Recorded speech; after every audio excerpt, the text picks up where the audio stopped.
qofka xigo waxa weeyaan wuxuu leeyahay waa Amira ama Amarita Isaaq. Shiiqo waxaan ku riyooday ay leedahay wiilka guurka aan ku ballanay oo na kale galmo la sameeyanayo biliis iyo sofisar. qofka xiga waxa waaye waa Xigma. Salaamu calaykum waraxmatullaahi wabarakaatuhu. Macallin Muuse waxaan ku riyooday iyadoo taashka arooska la xiray oon qurux badanahay inaan waan ahay. Assalaamu calaykum waraxmatullaahi wabarakaatuhu. maalin wanaagsan ama habeen wanaagsan waxay ku tahayba wanaagsan halka aad iga daawanayso waa channelka aan ku leeyahay YouTube-ka ee Macallin Muuse Official Channel. Macallin Muuse waa aniga haddii ay tahay markii kugu horeysay muuqayga soo dhaweynaya waxaan ku leeyahay marka ugu horeyso ku soo dhawow gacmo furan barashaduna ha wanaagsanaato. ha hilmaamin balse in channelkaaga uu yahay subscribe-ta, like-ta, share-ta iyo comment qurux badan inaad nala wadaagto marnaba yaanay ku dhaafin fursadaas iyada ah. marba walba waxaan is xusuusinaa sidoo kale inuu jiro YouTube kale oo uu leeyahay walaalkeena Ismaaciil Engineer Ismaaciil Cabdi. isagana ha hilmaamina waxaan doonaynaa inaad hore u socotisaan oo aad hore u wadaan YouTube-kaas. waan idinkaga mahadnaqaynaa insha Allah. maanta waa maalin kale. maanta waa maalintii jawaabaha. dadku waxay u xiiseeyaan maalinta aan ka jawaabayo su'aalaha comments-ka. waxaan ka dareemi karaa muuqaalka horumarka uu sameynayo iyo daawashada heerka ay gaarayso ayaan ka dareemi karaa. waxaa ii muuqata marka dadku inay aad ay u xiiseynayaan dhalinyarada jawaabaha aan ka bixinayo comments-ka iyo riyooyinka ay ku riyoodaan in loo fasiro. waayahay wax culeys ah iguma hayso mana idin arki doono inay culeys tahay balse waxaa jirto oo aan rabaa inaan baraarujiyo gabar magaceedu uu yahay qalbi xabxab ha iga raali noqoto. gabadhaas muuqaal walbo oo aan riyo kaga hadlaayo way riyootaa way ku jirtaa. I don't know ma garan karo riyadeedu riyo sax ah miya mise riyo qaldan ani ma garan karo laakiin muuqaal walbo iyadu waxaan ku riyooday way taagan tahay iyada. mid baan rabaa marka inaan baraarujin yar inaan sameeyaan rabaa. waa la riyoodaa laakiin riyada saxda ah habeen walba laguma riyoodo. taas waa inaad iska dhaadhicisaa mar walba. riyada saxda ah mar walba iyo habeen walba laguma riyoodo. riyo sax ah oo habeen walba waa riyoonaa fasiraada ay leedahay tacbiir ay leedahay waana la ii fasirayaa wax la dhahay ma jiro. marka riyo walba oo aad habeen walba aad ku riyooto macnaheeda ma ahan inay tacbiir iyo tafsiir ay yeelanayso. marka arrintaas iyada waa midda labaad. haddii aad is leedahay riyo aadan ku riyoonin iska sii weydii waa intaasoo beri ka maalin aad ku riyootaa iyadana dembiyay kugu tahay ogow. marka intaasina waxay iga ahayd baraarujin oo keliya iga ahayd. insha Allah barnaamijkan toos u guda galayaa. dhowr su'aal ayaan maanta soo qaatay oo aan rabaa inaan ka jawaabo. su-aasha u horeyso ama jawaabta u horeyso aan bixinayo waxaa nasiib u yeeshay gabar la yiraahdo magaceeda Ifraax oo na soo weydiisay assalaamu calaykum macallin biliis iyo fasir riyadan. walaashay waa xaas ayay tiri waxaan ku riyooday lugteeda oo sakiin lagu jarjaraayo macallin. iyada walaasheed oo waxay ku riyootay sakiin lagu jarjaraayo. qofka ama isaga ha ku riyooday isaga oo gabal loo jarjaraayo xubnihiisa ama qof kale oo isaga mataqaanay ha ugu riyoodo macnay leedahay. macnuhu waxa weeyaan kow qofkaasi haddii uu maalqabeen yahay artu waa la maaltirayaa. haddii qofkaasi uu maalqabeen uu yahay dihaabul maalkiisa waa tegayaa oo shiid ayuu noqonayaa waa uu faqrinayaa. taasi waa macnaha labaad qofka haddii uusan maal qabin oo uu ku riyoodo isaga oo gabal loo goynayo jirkiisa qofkaasi isaga ah in la hadalhaayo xantaasna waxay noqon kartaa mid sax ah oo laga sheegayo waxay noqon kartaa mid baatil ah oo laakiin isaga la xamanayo laakiin isagu aanay ku sifaysnayn sifadaas iyo waxaas laga sheegayo. marka labadaas unbay mid noqonaysaa wax soo saddexeeyo haba jiraatee malahan. ama walaasha waa la xamanoyaa warka laga sheegayana waa war jiro oo run ah oo sax ah. ama haddii ay maalqabeen ay tahay ama ganacsi ay ku jirto gabadhaas iyada inay shiidayso oo ay faqrinayso oo ay mataqaanaa markaasi ganacsigeedii wixidii ay kala tegayaan. qofka labaadaan u gudbayaa waa Hidaaye Cumar. waxay leedahay assalaamu calaykum macallin, waxaan ku riyooday malay weyn oo derbiga gurigeena saaran. malayga macnuu leeyahay. malayga marna waa imtixaan oo waa fitno, oo waxaa lagu fidneeyey oo lagu imtixaanay nimankii reer banu Israa'iil ahaa, oo waxaa la yidhi maalinta sabtiga ma ugaarsan kartaan. maalintii la yidhi ma ugaarsan kartaana malaygii bannaanka la keenay, guryahooda la keenay, xaafadihiyaa la keenay, meel walbuu daadsan yahay, mana taaban karaan, ma ku dhacaan. maxaa yeelay imtixaan waaye, fitno waaye. marka waxaa laga yaabaa marka in arrintan iyadaa imtixaan ay tahay. culummada qaar waxay ku macneynayaan kalluunka ama malayga, waxay ku macneynayaan in guriga lagu arkaa malay ama kalluun isagoo lagu dhex cunayo ama ku dhex jiro, in ilaahay uu barakeenayo, arsaaqda uu u waasicinayo qofkaasi isaga ahne inuu helayo yani wixii uu tamaninayay ama uu rajeynayayne inuu helayo ayay macnaheedu ay tahay. qofka saddexaad waxa waaye waa Zuzu. waxay leedahay assalaamu calaykum macallin Muuse, riyadan waxaan doonayaa inaa ii fasirto oo waxaan ku riyooday anigoo jooga goob aad u qurux badan lehna jaranjaro dheer. markaan arkay dhirirka jaranjarada ayaan damcay inaan dib u soo laabto, laakiin waxaa gacanta iga qabtay qof iftiin badan. wuu i waday ayay leedahay ilaa jaranjarada aan dhammayno, laakiin aniga markaas tinteeda way qaawneed. iisoo fasir ayay leedahay shiikho. ilaahi subxaanahu watacaala qur-aanka wuxuu ku yidhi walaa yagurannakum billaahi alquruur. macnaheed waxaa waaye yaanu ilaahay idinku kadinin mid idinku kadinayo. marmarka qaarkood sheetaanka wuxuu sameeyaa marka uu rabo inuu adiga inuu niyadda kuu dhisdhiso oo uu ku yidhaahdo waxaa rabtid iska sameey, mataqaanaaye ahlu jannaa tahay, jaranjaraad kortay, cirkaa laguu qaatay, maxaan ku idhahday iftiin fara badan. bal waxa weeyaan arrintaas iyada ah guruurna way ka dhalataa, oo waxa weeyaan yani in qofka uu isdhigto oo waxyaabahan nuurkan iyo iftiinkan inuu ararko maasha Allah qof fiicanaata inuu is yiraahdo. taasi waa mid.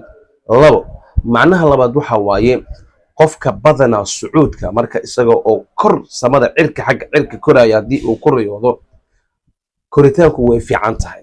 koritaanka kor la koro way fiican tahay. qofka waxaa la yidhahdaa marka uu dhinto ayaa ruuxdiisa ayaa cirka lala aadaa. marka qofka haddii uu badanaa uu ku riyoodo isaga oo xagga iyo cirka loo wadaayo, maxaan ku idhahday meel sar gaarayo, labay mid noqonaysaa. adduunye inta aad joogtid in hankaaga aad gaartid meel sarena aad gaartid, ama in shaydaan uu guruur kugu sameynayo iyo kado iftiinkan iyo waxaan inta ku tuso qofkan gacanta kaasii qabanayo kor kula koraayo aad macaansatid oo istiraad maasha Allah qof fiicana tahay. arrintaas iyadaana qofka hadduu fiican yahay xitaa inuu waa fiicanta oo isdhaho kada waaye, wax fiican maahan arrintaas iyadaa. idan marka si kastay ahaataba haddii riyadan khayr ay kuu tahayna khayr Allah kaaga dhigo, haddii guruur iyo shaydaan ay tahayna ha ku kadsoomin aan ku dhihi lahaa. laakiin midda keliya aan kuu sheegayaa waxay tahay in kor la fuulo iyo in la soo dego. riyooyinka waxaa fiican in kor la fuulo oo qofkaasi hankiisa iyo muraadkiisa inuu gaarayo ayay macnaheedu ay tahay. wallahu subxaanahu watacaala aclam. qofka xiga waxa waaye Lulu. assalaamu calaykum sheekhow, riyo in badan oo igu soo naqnaqatay ayaa jirto. riyadaas waxa ay tahay ninkayga oo naag ila guursanayo iyo anigoo ka xun oynayo. riyadaas 2 sano way dhan tahay. inta aan ku riyoonayo ii fasir shiikhow. iimaankaaga Allah xoojiyo. shaydaanka wuxuu ka faa'iideysanayaa iimaankaaga oo daciif ah, wuxuu kaa soo marayaa dhinaca ninkaaga. riyadan tafsiirkeeda wax kale ma ahan, waxa waaye inaad ninkaaga u cabsanayso, u baqayso inuu kula guursado haween kale ama gabar kale. wax kale ma ahan. riyadan 2 sano iska daayay ilaahumay 10 sano kugu soo noqoto. waad u baqaysaa ninkaagaad u baqaysaa. ninkeeda gabadha markay ninkeeda ay u baqaysan habeen walba shaydaanka wuxuu riyo ku tusinayaa iyada oo ninkeedii naag kala guursatay, laga watay, ilmihii laga burburiyey, gurigeedii laga burburiyey iyo wax aynkaas oo kale ah. marka saas daraadeeda marka ha ku kalsoomin daciifnimada iimaankaaga iyo qalbigaaga iyo dumarnimadaada, yuusan shaydaanka ka faa'iideysanin. arrinta noocan oo kale marka ay dhacdo iska acuudu bilayso shaydaankana iska naar. laakiin ma ahan macnaheedu in haddii aad ku riyooto in ninkaaga oo naag kale kula guursanayo inay dhacayso oo ninkaagu xaqiiq ahaan uu naag kale kula guursanayo ama uu qabo maahan. ee waxaa weeyaan adiga inaad u turayso ood u naxayso ood u baqayso u cabsanayso ninkaaga waay macnaheeda. qofka xigo waxa weeyaan wuxuu leeyahay waa Amiira ama Amarita Isaaq. shiikhow waxaan ku riyooday ayay leedahay wiilka guurka aan ku ballannay oo naa kale galmo la sameynayo biliis iyo soo fasir. galmadu macnay leedahay cabsi ma aha. galmada macnaheedu waxa weeyaan waa nafaqo, biil, masruuf. waxaa laga yaabaa wiilka adiga aad ku ballansan tihiin inuu wiil hooyadiisa biila inuu yahay, wiil walaashiisa biila inuu yahay, wiil xaas kala qaba inuu yahay. almuhim si kastay ahaataba galmada macnaheeda waxaa waaye waa rujuuci, yani waxaa kusoo laabanayo nacfi iyo waxtar usoo laabanayo waaye. qofkan oo mataqaanaaye alwaati cali, qofkan galmada lagu sameynayay ayaa wuxuu ka helayaa nacfi iyo waxtar midkan galmada sameynayo. wiilka adiga xiriirka kaala dhexeeyo ead ku balansan tihiin ayaa waxa uu siinayaa wax nacfi ah oo waxtar ah qofkan uu galmada la sameynayo. waxay noqon kartaa inuu qof hooyadiisa biila inuu yahay, walaashiisa qof biila inuu, almuhim qof adig keligaa ma ahan inuu dad kale uu kula biilo ayaa laga yaabaa. marka saas daraaddeeda galmadu ma ahan macnaheeda galmo oo galmo ah, ee macnaheedu waxa waaye waa biil ama masruuf ama waxtar. maxaa yeelay shahwada ninka ama galmada marka uu qofkani galmo uu la sameeyo qof kale, kan loo galmoonaya wax la tirayaa, kan wax galmoonayana wax tiraayo, kaasaana wax loo tira. macnaha marka waa waxtar waaye, waa waxtar uu helayo qofkan loo galmoonayo uu ka helayo kan u galmoonayo. inaa fahantaan rajaynaya. qofka xiga waxa waaye waa Xikma. asalaamu calaykum waraxmatullaahi wabarakaatuhu. macalin muuse waxaan ku riyooday iyadoo taashka arooska laga xidhay oon qurux badanahay, inana waan ahay. hadda kahor waan ka soo hadlay. taashka haddii lagu xiro arooska oo aadan arkaynin ogeynna qofka ku aroosayo aanu ku dhinac fadhinin kulana joogin adiga oo keliya oo taaj qurux badan inta lagu xiray ee tahay, waxaan ku macnaynay annaga oo aanan ka gambanin qurbul ajal. qurbul ajal maxaa waaye? taada inay soo dhawaatay. hanixin kullu nafsin daa'iqatul mawt, naf walba way geeriyoonaysaa, inaan xid maaha. laakiin macnaha kuu sheegaya keliya, macnaha aan kuu sheegaya waxay tahay gabadha hadday ku riyooto iyada oo dharka arooska xiran, taajka xiran, ninka aroosayina aanu la joogin, macnaheedu waxa weeyaan waa karfantii, waa in loo gelbinayay gurigeeda runta ah. gurigeeda runta ana waxa waaye qabrigeeda waaye. inaan xadidna ma ahan. way dhawaan kartaa, way dheeraan kartaa riyada, laakiin riyada macnaha iyo tafsiirka ee leedahay saas. ama laakiin hadduu kula joogo ninka oo aad arkayso oo aad isla joogtaan meeshaasina aan music iyo wax aan ka dhaceynin, fa innahaa takuunu laka khayr insha allah. khayr bay ku noqonaysaa. waayahay. ugu dambeyn qofka ugu dambeeyo ee nasiibka u yeelanaya maanta waxa weeyaan waa Farxiya Cabdi. assalaamu calaykum. waxaan 3 jeer ku riyooday gabar 9 jir ah oo aan dhalay oo la kufsanayo. jawaab isii macalin. gabadhani way yar tahay, 9 sano jirtaa. kufsiga maxaa keeni kara ma isweydiisay? gabar yar oo 9 jir ah kufsi ma lagula kici karaa? maya. laba waaye marka. gabadhan aadaa u jeceshahay adiga, ilmahaaga midda aa ugu jeceshahay waaye. markaasuu shaytaankana majra dami maadaama uu ku socdo oo uu og yahay ilmahaaga midka aad ugu jeceshahay, ayuu wuxuu sameynayaa shaytaanka gabadhaada oo la kufsanayo ayuu taswiir ama kugu sameynayaa, khiyaali ahaan uu kugu sameynayaa, riya ahaan. markaasaa adigoo naxsan cabsanayo muddada kasoo kicaysaa. midda labaad waxa waaye kufsiga marka lagu riyoodo waa gabadhan ilmahan yar xoolaha lagu soo koriyey iyo biilka iyo masruufka aabaheed ama waalidkeeda uu ku soo koriyey inuu yahay maal riba ah. maal riba ah. ribadu waa baatil. ribadu waa baatil, waa maal baatil ah waaye. marka kufsigana sidiisaba waa baatil, marka waa arrin xaraam ah waa.